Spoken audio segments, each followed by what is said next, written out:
gas emissions on the planet, 2.5 times that of Europe and Japan.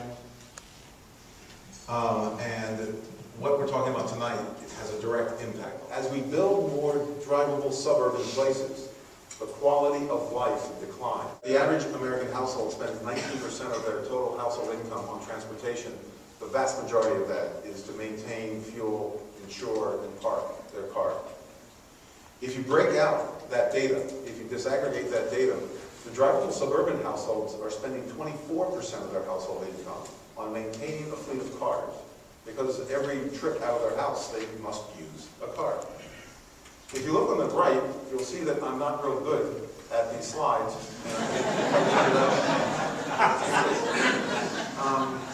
But the walkable urban households spend 12% of their household income on transportation.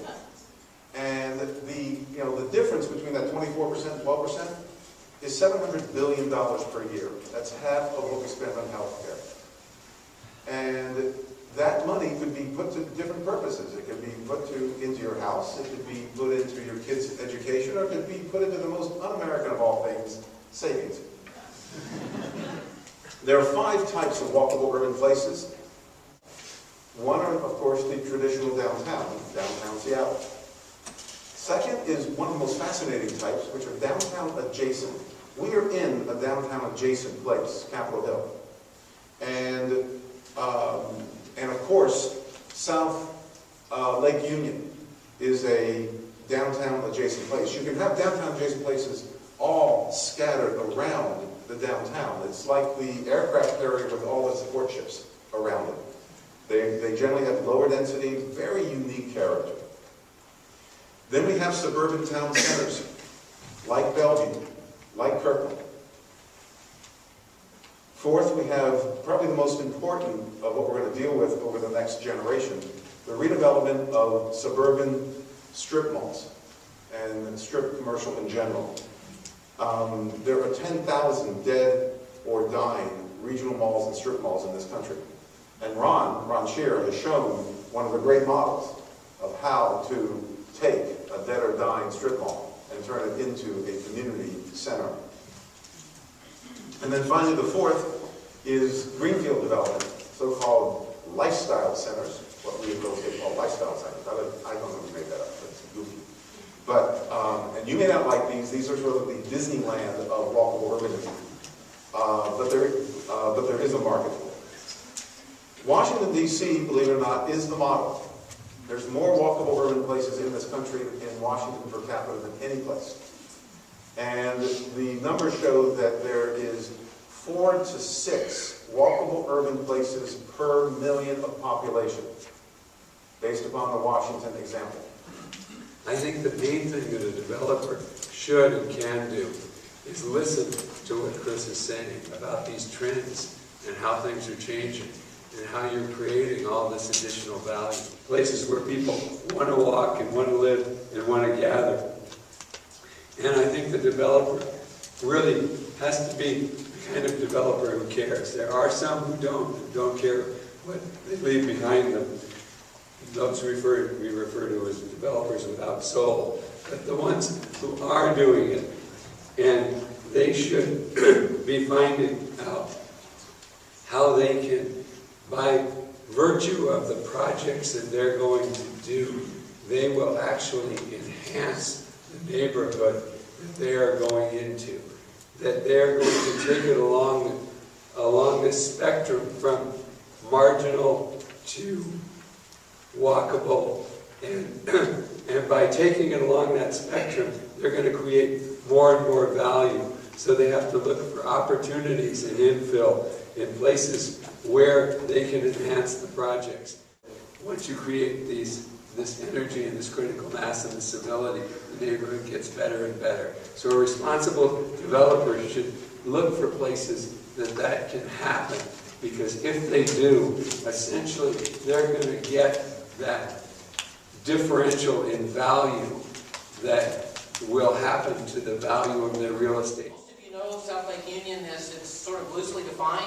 When we got here, it really didn't really even have a name. It's bounded by 5599, the water in any way. And I think interestingly enough, South Lake Union is actually starting to become a place in and of itself, name recognition.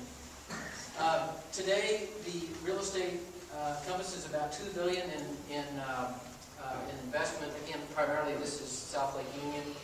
40 professionals, as I mentioned, and really work across all disciplines. It takes a group that can finance, manage, develop. We have a government affairs team that's very actively involved in helping us shape and form policy.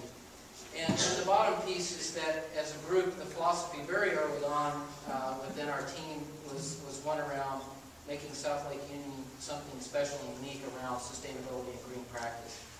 One of the best projects we've gotten involved in the last 5 years is called Beyond Oil. It's an effort to transform our transportation fleet from fossil fuels to alternative fuels and electrification to improve national security and greenhouse gas reduction. And I'm proud to say that Seattle, among the West Coast cities, is one of the leaders. In fact, we should have about 2,500 electric stations coming up in the next 10 years or so. We are also engaged with Seattle, with Portland and Vancouver in efforts to expand tolling and increase public-private partnerships. And if you had a chance to go up to Vancouver for the Olympic Games in 2010, you'll be impressed with their wonderful transit system that they improved dramatically before the Games, and it turned out to be real popular, and they're expanding it dramatically. To take what essentially is a region dominated by cul-de-sacs and make it a walkable community with front porches, trains, trails, and electric cars, and really show the world that we can do it right here on the east side. So we're in this giant geopolitical moment where we're realizing if we're not going to just cook the planet, we need to make some big changes. Here in Seattle, here in the US, what that means, and lots of folks have done these numbers, Stockholm Environment Institute's the best, is that we're going to need to get down to about 0 emissions by 2030. In addition, we really, I think, need to start looking at our own vulnerabilities. Because one of the problems with not addressing reality as it actually is on the ground is that we give ourselves a lot more time than we actually have. Right? We think we have more time than we have. One of those key vulnerabilities, I think, is cars and oil and the price of oil. Leaving aside any of the moral questions that come with driving cars, just on pure economic terms, right? The IEA estimates oil will be about $200 per barrel by 2030. Right? And for a lot of commutes, the shift between driving and walking would actually end up saving you time because the health benefits of the walk are enough increased longevity that you gain time on the way, you know? Because the time you spent driving was time you would have just spent dead anyway.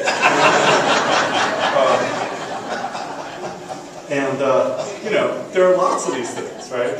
We know that people who emphasize community and family and friends and experiences, right, over stuff are happier. I think that we need to start being a lot more realistic, right, and start asking for what is currently now seen as utterly unrealistic, you know? And the great thing that happens if we win that fight, right, if we start to actually build the kind of city that we want, the great thing is we get a better city, you know? I think that fundamentally we need to go back to that and recognize that, like, we must do what's realistic, right? We must change quickly, right? We must live in the present and deal with the present's realities. But I think we also need to look at the future that's coming and start to show the ways in which it could be better. I'm not saying it's easy. That's why it needs to be conscious. But we just need more places that are, in fact, walkable.